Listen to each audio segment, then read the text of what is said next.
So you're going to see more AI agents. You're going to see more robotics happening.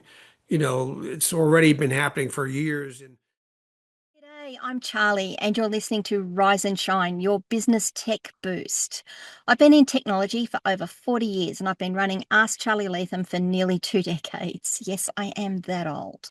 People hire me so that they can do what they do best, run their businesses, while I handle the tech that keeps everything else running.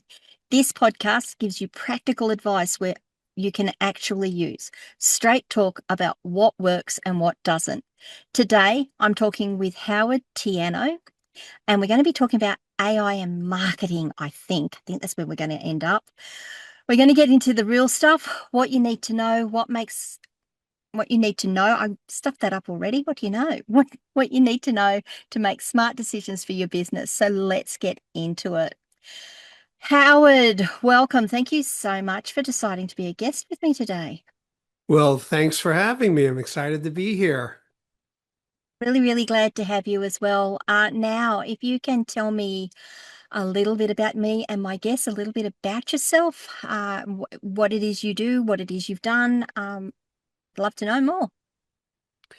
Okay, well, originally, and still am a musician, a professional band leader, and I've been doing that for decades and really enjoy. I love it. It gets my juices flowing.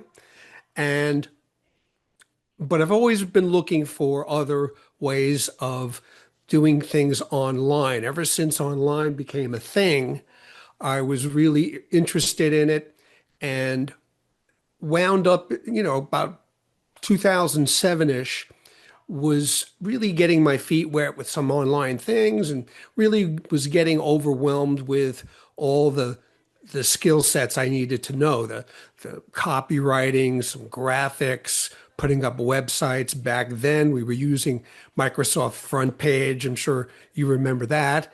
And so it was a lot to learn and it was overwhelming. And then I discovered Elance, and people were talking about Elance now is currently Upwork, as well as Odesk originally was a separate company. Now they're all together, bundled in together.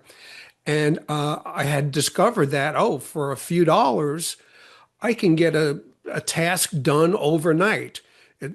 Considering also in the Philippines, for instance, the time difference, I could, at the end of the day, send in a project, wake up the next morning, and it's done very affordably.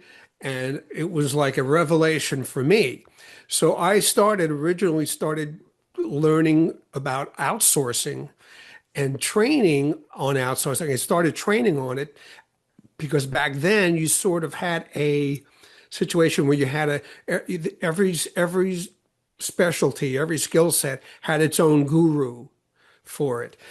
Perry Marshall was the AdWords guy, and they had different guys for copywriting and this and that, but there was nobody teaching outsourcing. So I said, oh, this is great. I'll be the outsourcing guru. And I came up with a persona, a wizard archetype, the outsorcerer. And I was, Harry Potter was out. I got this little hat, and so I'd go to some of the seminars that were going on at the time. Armin Morin was like a big guru in the space, and he had the seminar, the big seminar, and it was a pitch fest basically. But it was always good. It was great, and not everybody was talking about internet marketing back then, so it was a space where you had like minds that you know congregated in one area. So I decided, oh, okay, I'm going to be the outsourcer, and I'm going to get video tips from all the gurus. They're all in one place, and I can do like a video newsletter at the time. So I was ambushing all the speakers to get outsourcing tips and this and that. So at any rate, if you search YouTube for the outsourcerer, you could still find some of these videos. You'll see Ryan Dice and Rich Schefren and all these guys 20 years ago, giving me their outsourcing tips. At any rate, so I started there and was learning SOPs and training and this and that, and did that for a long time. But it was never really sexy. Even when Tim Ferriss came out with the 4 hour work week, that made outsourcing sexy. I was Did. always, It really save did. time, save money. And people just weren't really flocking to that. Everybody wanted to, okay, how do I make money? They weren't looking to save time, save money. They were looking to make money. And outsourcing was looked at as an expense. And Tim Ferriss made it sexy. So that was a revelation for me, and it helped me sell more stuff and do some more training. And that was my foray into internet marketing. And I eventually was doing agency work and outsourcing it all, blah, blah, blah. And so I did that for a long time. I've been doing that since 2009, 2010. And about a year and a half ago, I pivoted when AI started really hitting the market big time. I said, oh, this is the next sexy big thing. So I pivoted to AI and learned what I could, got certifications, and it's a very deep and wide and broad topic, as I'm sure you and a lot of your audience is discovering. And it was so even selling AI services to businesses is there are many challenges that come along with that. A lot of people, they don't know where to start, what to do. And we can talk about these issues because a lot of them really translate to solopreneurs as well. Where do I start? How do I incorporate this into my business? And AI, it goes really hand in hand with automation. So I've been using Go High Level for a few years now. That is like a CRM with automation. It's got like 200 features to it. It's a real Swiss Army knife of a software program. And it's really great for local businesses because they can send out texts and ringless voicemails and emails and have a CRM functions in there. And now you could do social media marketing, and they've incorporated the AI, so you could do the voice AI receptionists, and you could do the chatbots, the AI chatbots. And that's really where I start with businesses rather than digging in their businesses and deconstructing it and putting it back together and incorporating AI into it, because that's a very disruptive thing to do. So the easiest entry point is marketing. You can create the content and distribute it, as well as customer service bots. The AI voice receptionists are real is a real good starting point because now the voices sound pretty human, and we don't try to fool people. When people call a business, I have them introduce themselves. Hi, this is your AI voice receptionist for XYZ company, so people aren't like distracted by, am I talking to a person? Am I talking to a robot? We've all been there. Give me a person, give me a person. So Well, I don't know if you've caught up with any of my last sort of podcast, but I have a healthy skepticism around AI at this point in time, and I think that's a reasonable thing to have, particularly coming from my background and where it is I work.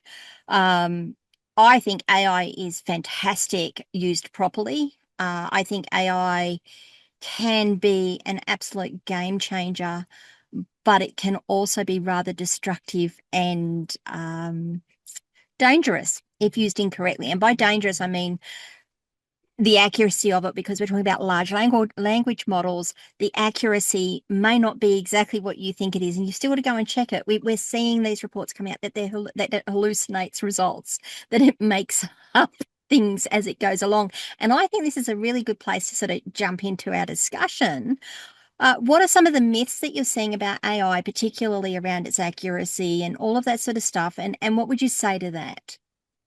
Well, I came across a real clever little meme or cartoon, I guess you would call it. It was a four-panel cartoon, and the first panel person is asking ChatGPT, "Oh, is this mushroom poisonous?" And ChatGPT says, "Oh no, it's fine. It's perfectly fine." And the third panel, he's like, I thought you said this was, poisonous." And ChatGPT goes, "Oh, you're right. It's poisonous." And then the last panel says, "Oh, would you like some more information on poisonous mushrooms?" That is such a good meme. It is so on point. It really Yeah. is. I know because I use AI to do a lot of tech troubleshooting.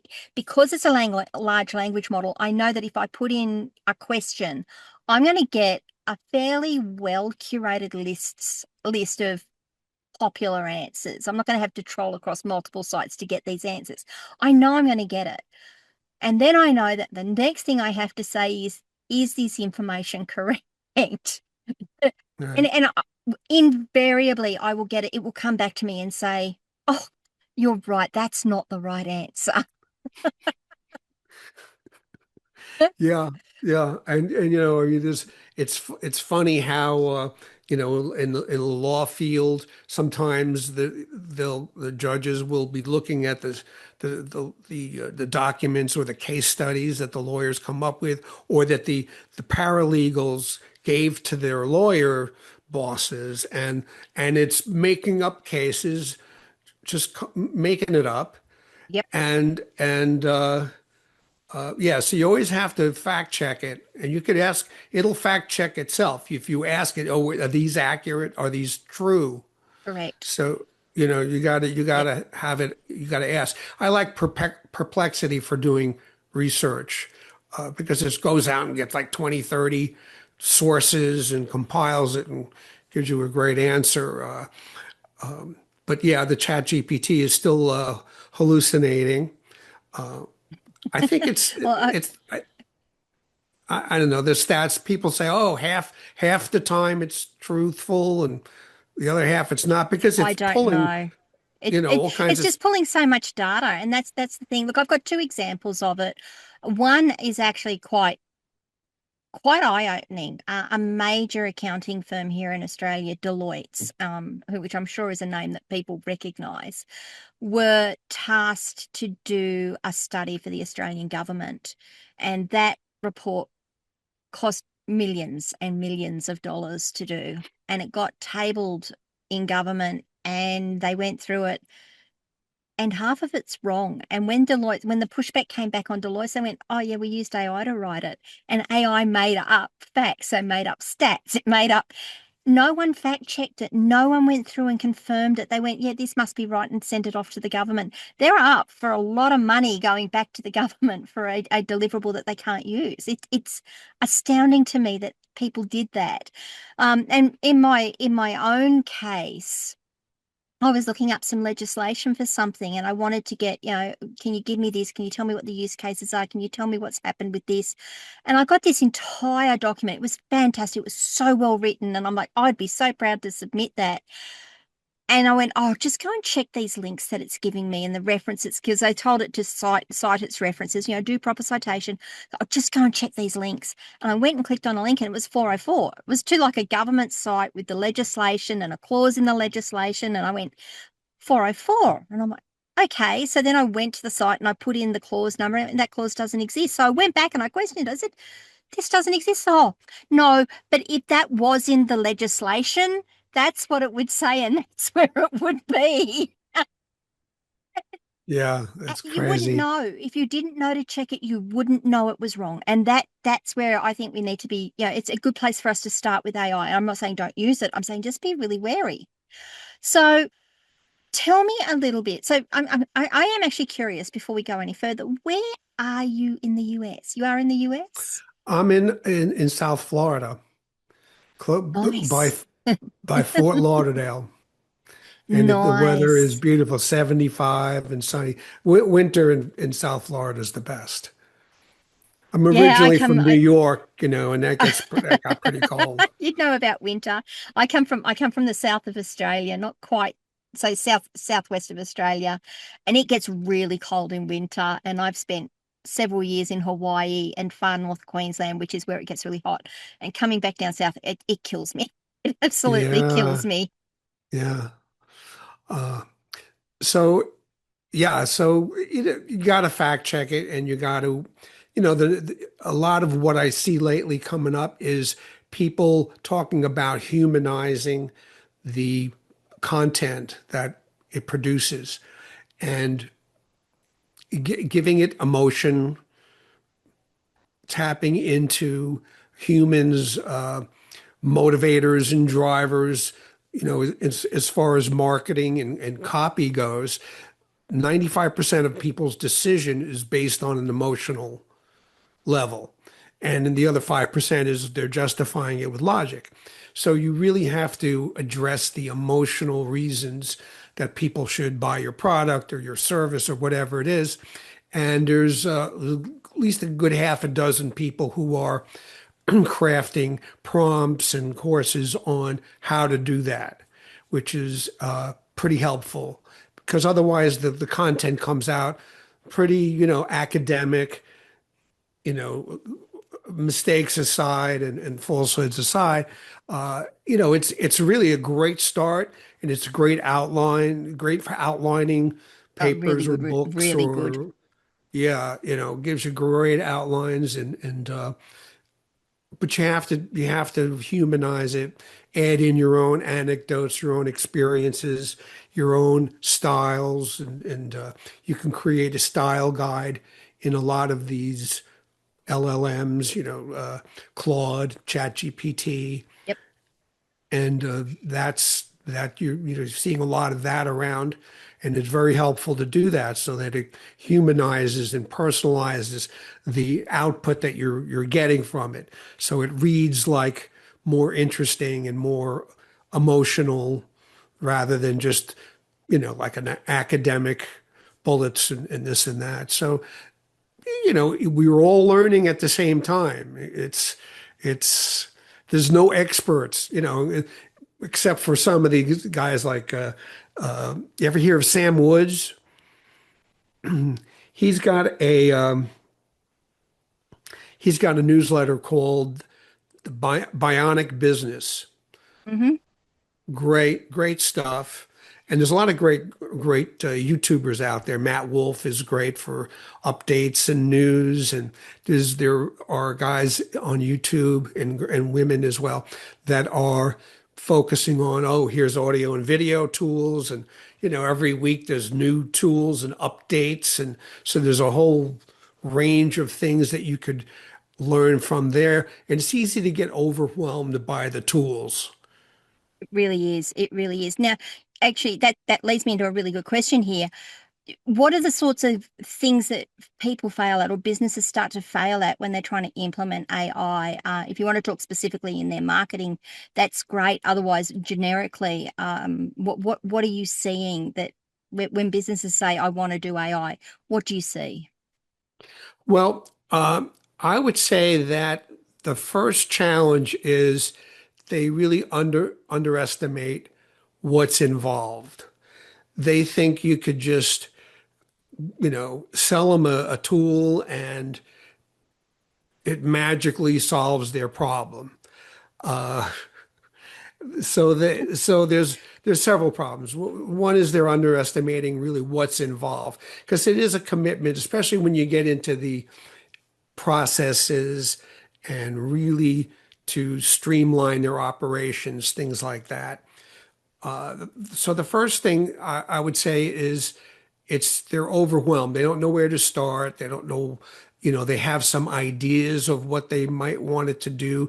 They're seeing all the hype and they think it's a golden, was it I Bullet. think it's like a silver bullet. Okay, gold, Yep. silver. So I think it's a silver bullet. And, one of the services we offer is database reactivation because the businesses I've been focusing on home service businesses which are a little bit behind the curve on adoption of AI because they're more old school, get in your house and fix stuff. And what's happening is a lot of them are really bad at lead management. The leads Yep. come Yep. in, Yep. they don't follow up right away. Maybe it's hours later, maybe it's days later. And there was a study from Harvard done on speed to lead.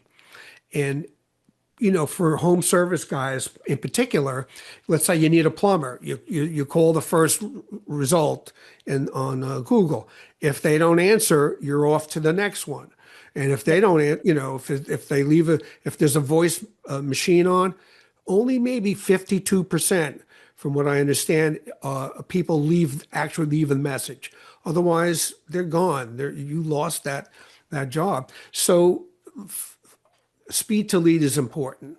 So if you don't answer within the first 5 minutes, the chance of you getting that job drops like tremendously. Like the curve is like it goes like down very fast. And so speed to lead is one thing, responding to the lead. Then let's say they do pick up the phone, they do get the lead. Following up with them, their follow up is terrible. They have people, that sales teams, and they're trying to follow up, and a lot of times people don't pick up the phone if they don't know who's calling them. Correct.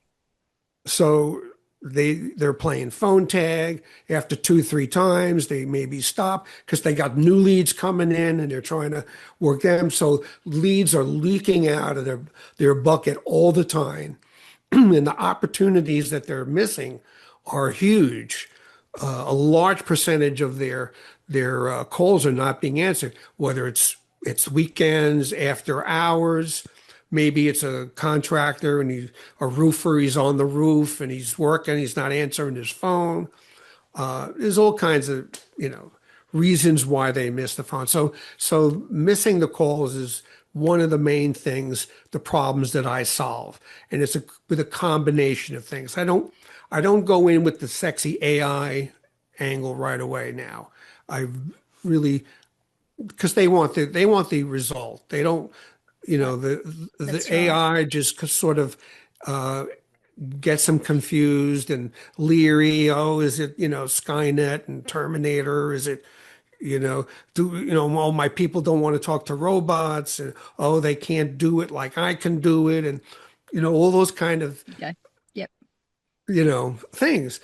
And so I usually start off with the AI voice receptionist. If I'm doing like a little get their feet wet, that's the good one because they understand what it is, they understand what it does, and they can see an immediate result. They can see an immediate improvement in what's going on.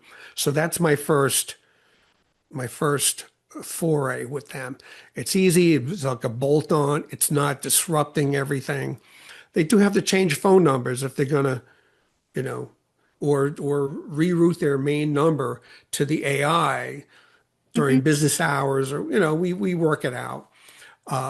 And then the chatbot on the website, which is a biggie for customer service because they get the same questions over and over and over again.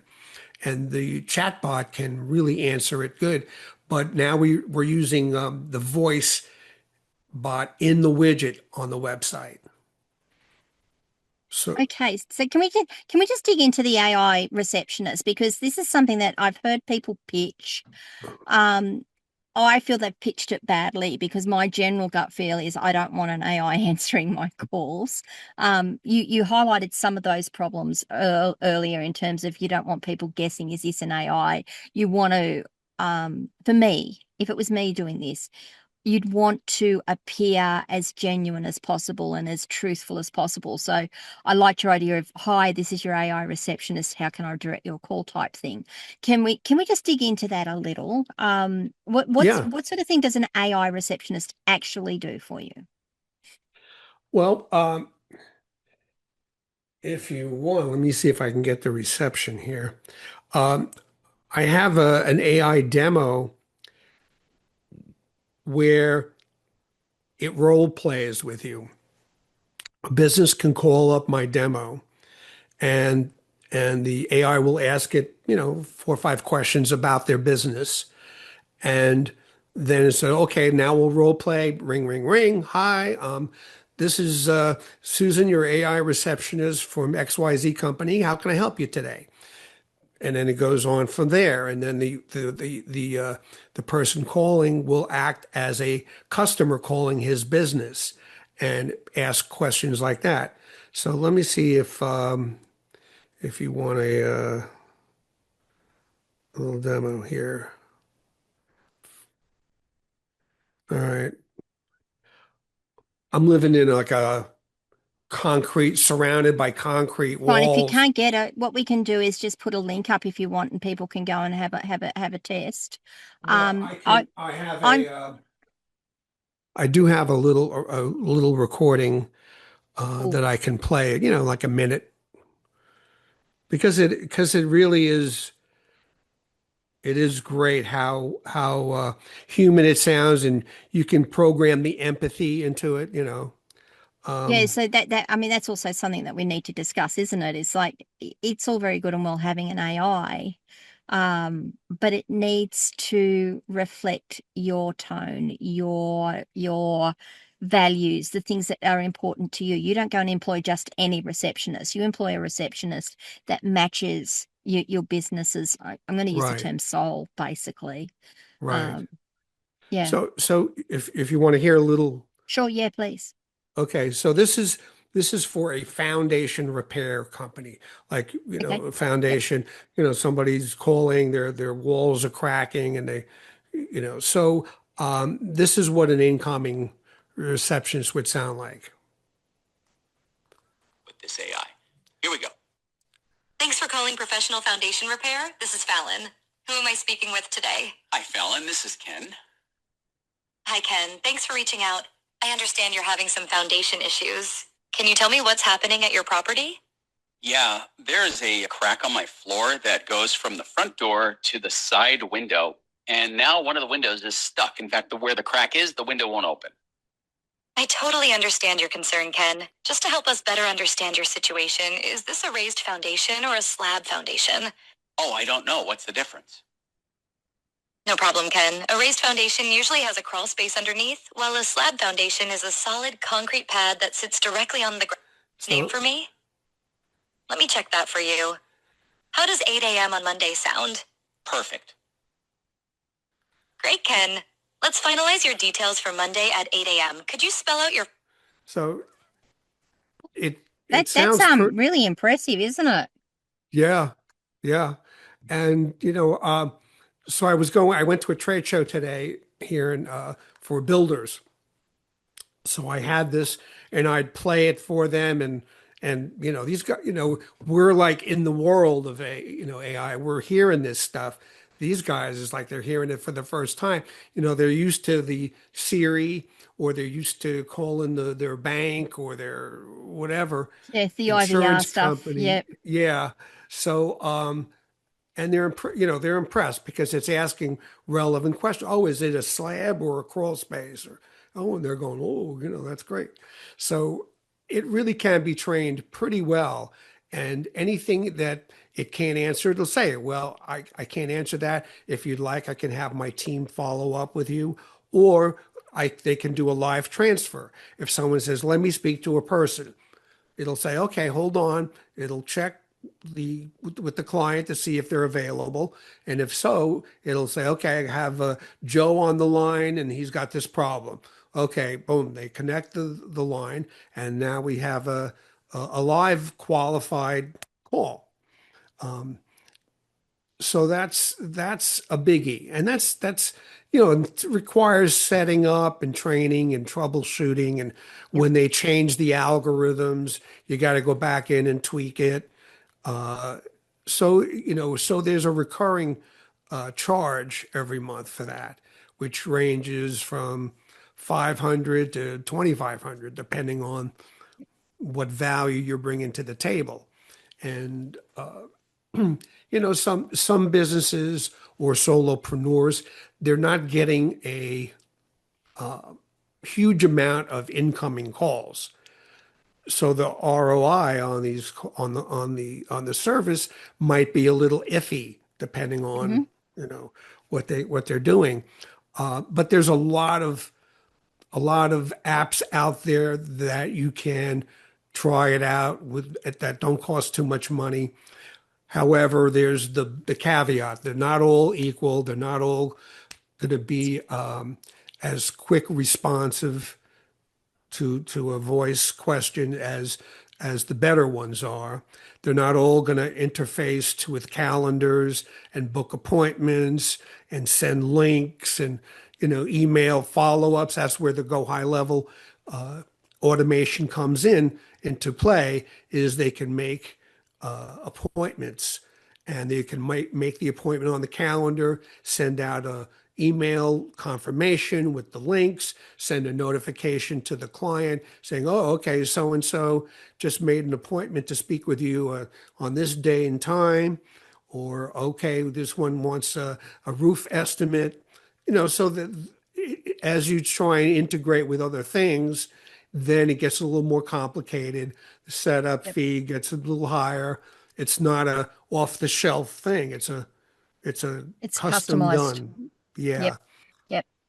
So can we just talk a little bit about that setup, and not, the tool and stuff, but how do businesses get their information together so that AI, that receptionist that you just gave me that asks those really insightful questions, how do they get that? How do they go about getting that information together? Because I'll guarantee you, most businesses have no idea what customers are going to ask. They might, but it's all up here and it's all kind of in the back of the mind, and they're like, yeah, well, I just know that.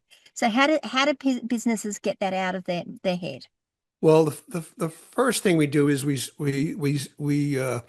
put a link to the business's website in the knowledge base, and then the AI will go out, visit, and scan all the pages of the website, including FAQs, things like that, and hours of operation, those kind of things, and it'll suck all that data in, and then it can get information from like employee manuals, SOPs, standard operating procedures. It can take in recordings of sales calls so that it It's a could good it could idea. That's a great idea. yeah, so it could analyze the calls, the ones that sold, the ones that didn't sell, excuse me, and it could help train the sales team on, these are the rebuttals that work for these particular objections. It can role play to train the sales people. You can give it all the objections that you get, and then these salespeople can train with the AI rather than practice on real live customers, and then lose jobs in the process. So recordings of sales calls, transcripts of meetings, handbooks, employee rules, regulations, things like when I do roofers, there's, they'll ask, is this a repair or a replacement? Most of the time, it's people, homeowners, they're thinking it's a repair. They got a leaky roof. Okay, it could be a repair. Half the time, they It's need a to replacement. replace the roof, right? So, the AI will ask questions. Is this, how long has it been leaking? And then it'll ask it, what kind of materials did you want to use? Did you want to use shingles, metal roofs, tiles? So it can gather a lot of data. Are you going to need financing? So it gives them a real good idea of what this person has in mind, and before they even get to the sales call. So you were asking about how they train it. Is that you Yeah, know. so where do they start? How do we get that information out of their head? That was the question, and you answered that pretty much by saying the website, their SOPs, manuals, recordings. I think I. I mean, I guess you could also feed it emails and such as well, like email threads as to how things have gone and those sorts of things, and text messages, because I know tradies tend to like text messaging a lot. Yeah. Yeah. You know, you don't want to have the AI too well trained across the boards on too many things. It's like if you have a person and you're trying to get the person to learn or do too many things or too many skills.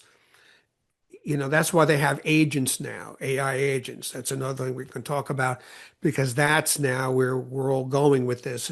They're like Yep. little mini bots that are all have their specialists that work together like a team. And you need a sort of a project manager bot. I've been with my musician background, I have been framing myself as the AI maestro. And I, you know, the orchestrate the bots, you know, they're like musicians in the orchestra, and you know, orchestrating, you know, what they do. And that's where we're going with this is, you know, for instance, if you're going to do a blog post, you want to research the topic, research the keywords, come up with headlines, write the post, come up with illustrations and graphics, SEO, structured data, the schema. You want to post it or you want to proofread it, or, you know, there's a lot that goes into it all every step along the way. And it works better when you're not trying to have it do a million different things at once. You know, when I was training outsourcing at the beginning, we people would hire a VA and they go, oh great, they can write my copy, they could build my They still do website, that. they can They still do wrong, you know. that. You're lucky if you can They, get two skills out of them, you know. Uh, but you know, and so then the companies that were sort of were repositories for VAs, you know, you could staffing companies, if you will. They would have pods, they would call it, and they still do some of them, where you for a certain amount of money a month, you have a project manager and they delegate your yep, project to whoever skills are needed to complete the project. So you're not hiring one person. You know, it's a good for an executive assistant VA that could do your scheduling and knows you and can manage you and you know sort of project manage to some extent.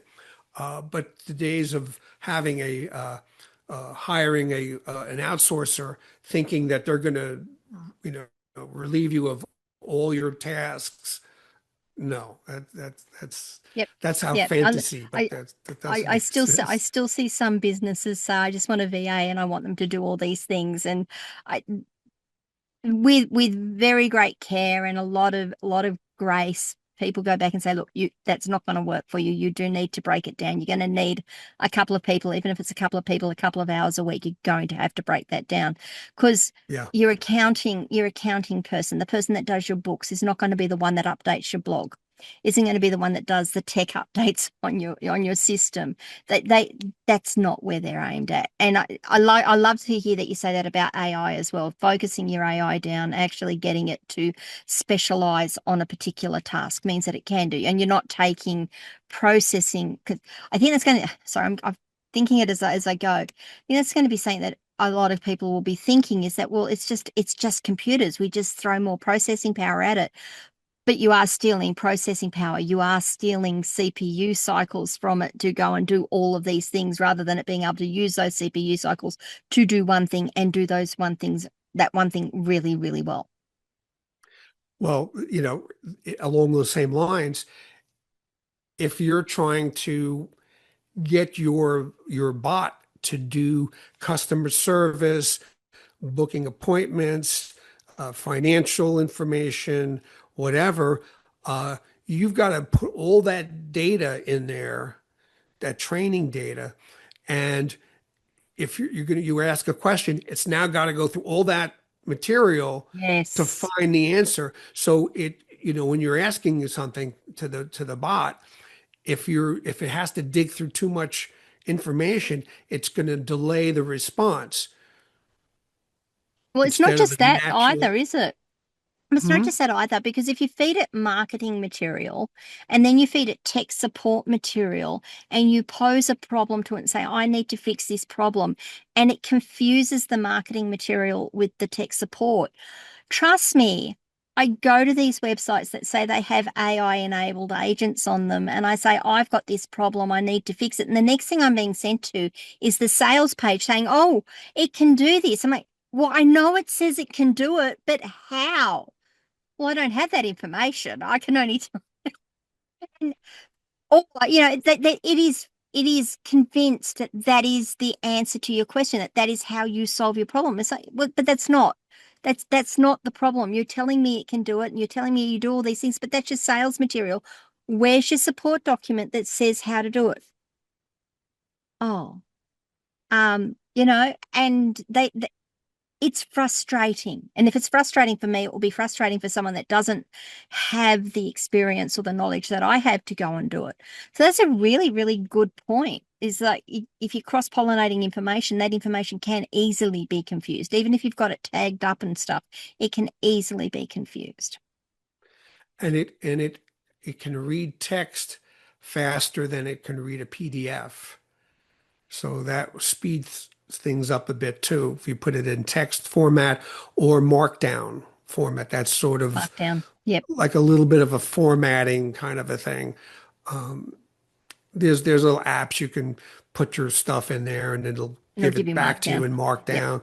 So and giving it bullet points and sparse directions helps it get through the thing faster. If you're just dropping, like sometimes you'll get a transcript of a meeting and you're putting in this big block of text with no delineation of what topics or whatever it is. So it's got to go through that whole block every time you ask it something.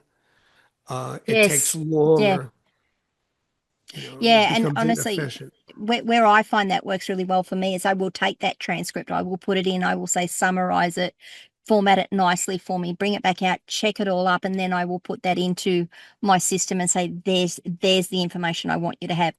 I can then pick the information out that I want. Um, so you say you work with home service businesses, so I guess that's for us, that would be tradespeople. In Australia, that would be tradespeople. Um, just trying to get that clarity. And you said you start with them mostly on the marketing side. You said database re-engagement. Is that Yeah, database re-engagement, reactivation, reignition, reactivation? um, so part of the problem with that is their data is almost always a mess. And, even things like when they're creating their business profiles on Google, the name, address, phone number has to be exactly the same. The abbreviations where you put your dots and the commas, and it's got to be exactly the same. You can't put, 123 Main Street, Suite 203, writing the word suite out, or STE dot 203 or number 203. It's got to be consistent across. And the same thing with the data that a lot of these guys, especially in the I don't know why in this particular field, home services, it's so you got guys that have their data in a flip phone, and you've got guys, they're using spreadsheets, they're using little notepads, they're whatever it is. So I found it was hard to get them to give me the data cleaned, and so a lot of times we have to start with data cleaning. And you Yep. can get somebody on Fiverr or Upwork or whatever to clean the data. And once the data is clean, then we can set it up so that going forward, they're entering their data in a consistent manner that the AI can make use of, so that they can analyze what their sales are, or what their bottlenecks are, or what their KPIs are, or make future casting on what their sales may be next year, that kind of thing. There's a lot of things that the data is really useful for, but you have to start cleaning up their data first. And a lot of them, the process that they have is kind of convoluted.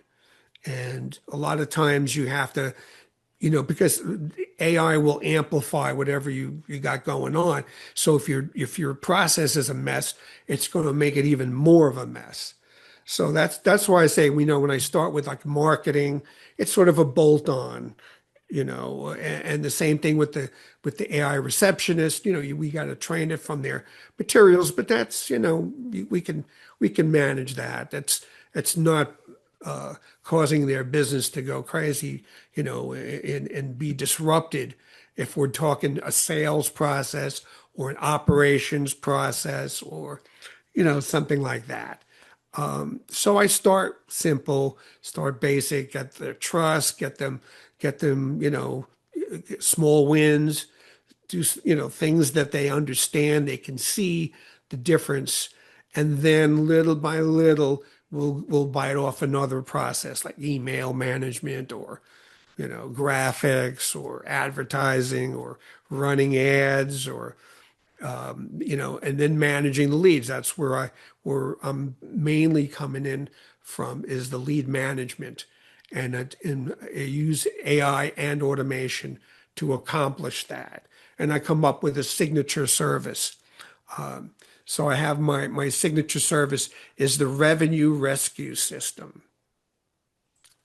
And rescue it's an acronym. And I'll give you the quick and dirty of it. So okay, gotta have it in front of me. I haven't it's not rolling off the tip of my tongue yet. I have a goldfish brain. I get it. Totally get it. Okay. So so rescue, the acronym R stands for refined processes, and we were just talking about that. Is getting their processes and their smoothed out and straightened up. E is eradicate bottlenecks. A lot of these smaller business, they have all these calls coming into one person. If it's customer service, or they need a part or a repair or an estimate or whatever it is, all these calls are coming in to one person. So if that one person gets sick, What do you things do? get What do disrupted. you do? Yep. Yeah. S stands for streamline with automation. Here's where we are automating nurture systems for lead management, things like that, notifications, appointment reminders, things like that. C stands for connect with AI. Here's where we start integrating AI in terms of like responding to messages or emails. The software I was mentioning before, Go High Level, they have a universal inbox, so they can get messages from social media, Facebook, Instagram. They get from WhatsApp. They get emails, phone calls. It's all in one place, so they don't have to. Oh, I got to check my WhatsApp. Oh, I got to check my social media. Oh, I got the voicemails. I got, so it brings all in one place. It makes it easier to manage. U stands for unleash your team. And unleash, that's one of those AI words, right? Mhm. I've got a It's a whole, marketing. It's a marketing it's a buzzword. marketing, the unlock, unleash, supercharge, So, so you have to tell And it, so oh, I do just not I use just these words. I just have a vision of, a really big dog sort of straining at the lead, and you just click the lead off and off it goes. And finally, E stands for evaluate and evolve. And this is where you're looking for, okay, how do we improve it? Did anything change on the AI algorithm front? And so all those things really make for a nice system that's really pretty complete, and it doesn't ignore the human element, which is important too. So, I have two questions coming out of that. Is there something that you would recommend these businesses don't automate ever? Don't use AI on, don't automate ever. Well, strategic decisions. Um, Good AI answer. is great. AI is great for strategy ideas. It's really great for that. Like, go give me a campaign that encompasses the emails and videos and Yep. blog posts. It's great on strategizing, but when it comes to making those decisions, you got to make those decisions yourself, as well as relationships. A lot of business is built around relationships. People want to do business with people they like and trust. And with the AI now, there's a trust issues coming up with a lot of consumers and business leaders. You don't know what you're looking at, if that's real or authentic, or Yep. people want to do business with people they like. So there's relationships and strategic partnerships. So there's a lot on the upper level of businesses that is really human centric, that can't be replaced by AI. AI is great for the, repetitive lower level data entry, managing incoming calls and things like that. And then you've got to the next levels up, you have to sort of have humans making those decisions. And it's important for businesses to understand that we're not trying to replace all their employees.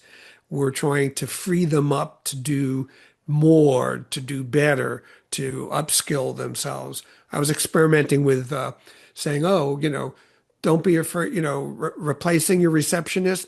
We'll train your receptionist to be a social media manager. So you'll get two things at once, two benefits at once. And they like that. I don't know how well I'm gonna continue using that angle, but I was experimenting. Then you actually just answered my second question right there. It was like, so should people be worried that businesses are introducing AI and they're doing these sorts of things, and is it going to take jobs from them? And you answered it. I want to just sort of add on to that is not really, because these businesses wouldn't necessarily be employing these people anyway. It's not within their budget. It's not within their purview. They know they might need it, but they don't have the time, they don't have the energy, they don't have the money to manage it. This is just opening up another side of things to them. And for people that are already in doing those jobs, they get to do the training, learn all up on this stuff, make sure they can manage it. And they're still there to take, if it's the receptionist, they're still there to take the phone call if someone says, I want to speak to a person.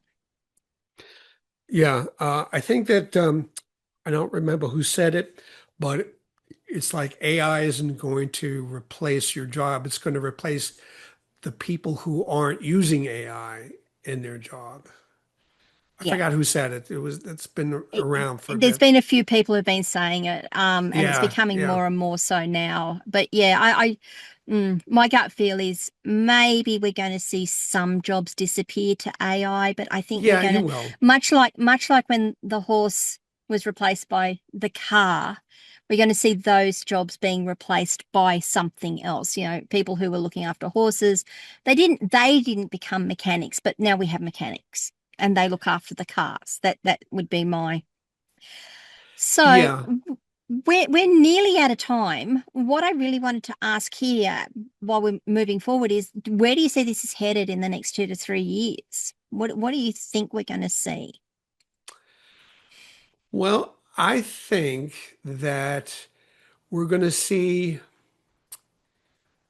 we're going to see more of AI agents. We're going to see a lot of that where they're going to be, there's already a lot of software out there that are using agents in basic ways. Zapier, which has been around for 10 years or more, Make, which is sort of replacing Zapier. It's a lot cheaper and more visual.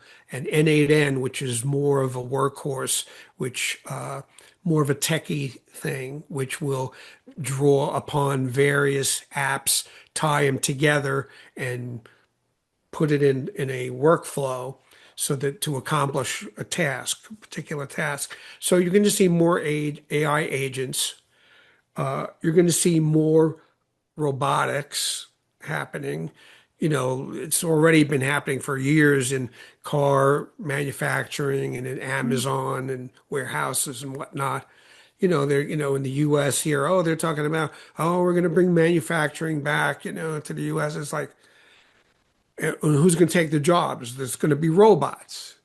You're not going to have somebody working for $5 an hour making sneakers. That's not where we're at anymore. But I think it will replace some jobs. I mean, there's already massive layoffs in a lot of these companies, and particularly tech companies, because the advent of these programming apps. They vibe coding is what they're calling it Don't now. get me started. Don't get me started. Right. I mean, yeah, I've messed around with it, and it's not as easy and simple as they say. I mean, But uh, but in all honesty, if you want to work out something really quickly, vibe coding is the way to go. Absolutely. I totally agree. Just understand, and this is my sort of cautionary tale, understand that it doesn't understand security, it doesn't understand the human interface, it doesn't understand all of the things that good coders understand when they come to do their code. yeah, But if you're looking for something quick and dirty that you just want to do something and check something and you're not going to leave it running, go fill your boots. Fill your boots. yeah. Driverless cars. I mean, if you're an Uber driver, your days are numbered. Um, I think that you're going to have a lot of they're already talking about household robots. Sex robots. I mean, it's crazy. Don't. We won't go there, but oh, Oh this no, is that kind of podcast. Okay. Uh, no. This is family friendly. Dear. but I'm turning red already. Um, but Yeah, it's yep. it's but the trends here. There's stats that say that 95% of the businesses that have started using AI are losing money on it because they don't know how to Yep. implement it. They don't know how to really get it working and programmed right. So I did some stats here. I thought we might be talking about that. Poor integration with legacy systems. That's something I encounter a lot. Is that some people, particularly the trades, are using trade specific CRMs or HubSpot or Salesforce, and they need to integrate these tools with those legacy tools they're using. So that's an integrator you need, and it just gives another opportunity to go off the rails. Yep. And but that's people need that stuff. So the possibilities are amazing. Or quantum computing is coming around, which is like supercomputers. So there's a lot that's happening in the fairly near future. We're not talking 20, 30 years. We're talking like 5 years. A lot of these things. So how do you feel the energy requirements for AI is going to affect all this at this point in time? Because I'm seeing reports at the moment that are saying we've kind of hit that ceiling because we just don't have the energy available for the AI cycles to run. What's your thoughts on that? Yeah, that's a big issue is the power requirements. Um, I was from what I just heard a stat recently that that if you took the data centers that are used to power some of our biggest AI companies, it's the same amount of power that would power all of Europe. Like, That's right. I'm hearing you know, similar. Yep. It's astounding, and right? It's yeah, astounding. so they're looking at natural gas, they're looking at these little mini nuclear, Nuclear. Yep. you Modular know, nucleus. Yep. there's a word for it. I forget what the word is because with an S, but it's a Small, small. small modular reactors, I think they're called SMRs. Yeah, to right where the data center is, and so it's the power is an issue, from the cost standpoint to the environment. I recall Sam who's the guy that Sam Altman. Altman. Altman. Yeah, yeah. He was saying that if you're using like being polite to ChatGPT, like please and thank you, it costs them like a lot of money because then it has to be processed and then the response, oh, that's fine, no problem. And, it requires a response, the AI to respond. I've noticed recently ChatGPT has been really kind of, kiss ass lately. To be straightforward with it, just I'm here for you, whatever you'd like. We'll rock and roll. We'll do this. It's like okay, calm down. Yeah, yeah, me, And me, it's me. I've got a job. Just do the job. Just do the job. I don't want to interact. I might bully it. I might bully it when it gives me answers, and I'll say, "That's crap." Now go and do your job properly. yeah, everything. And Oh, I look, that's a I do great say, question. Or, I don't care. Don't give me that. I just want answers. I don't want to have to go through all of the fluffy stuff to get my answer.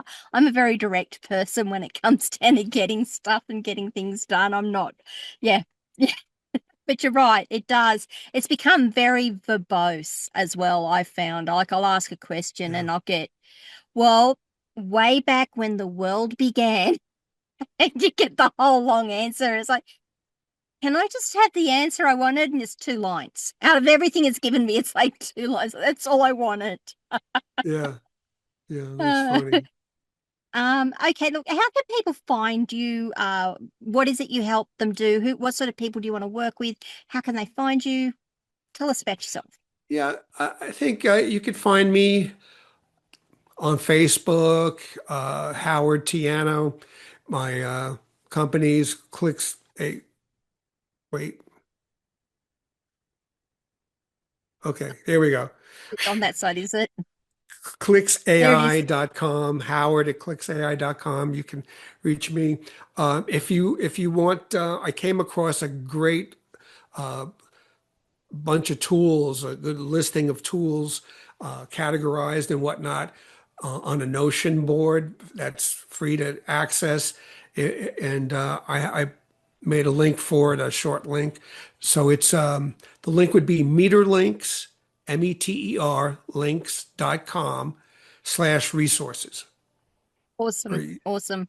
Yeah, and it's like 100 of the top tools, and it's got all the OGs, 11 Labs and HeyGen and things like that. And but there's a lot of tools that I'm coming across for graphics, for instance, that are not like hardly ever mentioned. There's a great art tool called Reeve.art, REVE.art. Really a Hmm. great graphics tool. There's so many tools. It's just ridiculous. And so I think that there's a trend towards what they call wrappers or aggregates, where there's like one site and they aggregate a lot of They're tools. seeing those and they're saying, you don't pay $30 a month for each of these. Pay me $30 and get access to all of them. And I do wonder how that works. Well, it's limited access That's what I and thought. you don't get all the features. For instance, if you can access ChatGPT, but you don't get the ability to create custom GPTs. Yep. You don't get projects, there's you lose a lot of features, but for the casual user, if you're writing an email and you want to see how it sounds in Claude and Chat GPT and Grok or whatever, it's a useful thing, It's a good useful. Yeah. Okay. for the That makes casual sense. user. But each LLM or AI app has its strengths and weaknesses. Some Correct. are great at coding. Claude is, excels at writing. Uh, ChatGPT is great at strategy and outlines, and so they all have their uses and their strengths. So again, it's a big rabbit hole. It's fun. It's exciting. It's sexy. It's new, and the possibilities are great. It's just that people have to learn how to use it. Mm. Okay, so I'm going to put all of those contact details in our show notes so that people can find them. Feel free to reach out to Howard. Um, please mention that you heard him on this podcast. That would be wonderful. Thanks for Um, having me. This is fun. I could talk like this for hours. I'm sure you So could can too. I, and this stuff is great. I want to just take a moment to invite people to come over and join my community, askcharlyleetham.locals.com. It's designed for business owners who want to get a better handle on their tech without becoming tech experts and without having to get into that deep dive. You want to know if this tool is going to do something, if you're being given right information by people and you just want to check that out with others. That's what my community is designed for. Feel free to come on over. I'd love to be your host there. If you enjoyed our interview today, please be sure to give the video a like, maybe share it with a friend as well. That would be really good. And please remember, subscribe to the channel and ring the notification bell so you find out when we drop more content. Howard, before we leave today, out of everything we have discussed, what is the one thing you would like people to take away with them? Take it slow. Think about what it is that you want to do, and then think about what tool you would need to do it rather than, the bright, shiny AI object and say, oh, how can I use this tool? Think about, things that are repetitive, that, take a lot of your time, things that you hate to do. This is like from my outsourcing training days, do the things you hate first and get that off your plate and have fun with it. Don't go down too many rabbit holes, but that's fun too. It's all right. There's a lot of great information out on YouTube, and if you're interested in videos or writing or creating quizzes or vibe coding or whatever it is, there's a lot of great information out there on YouTube. It's called YouTube University, and I would say the possibilities are amazing and expansive, and just be open to change and open to learning. I think that's great advice. It's certainly advice to live by just in general. So thank you so much for being our guest today. Really appreciate our time together. I can't believe that went so quickly. I It always know. does when we have good conversations. So thanks so much, Howard. And guys, I will see you all probably the day after tomorrow with my tech podcast and when I have my next interview. See you later, guys.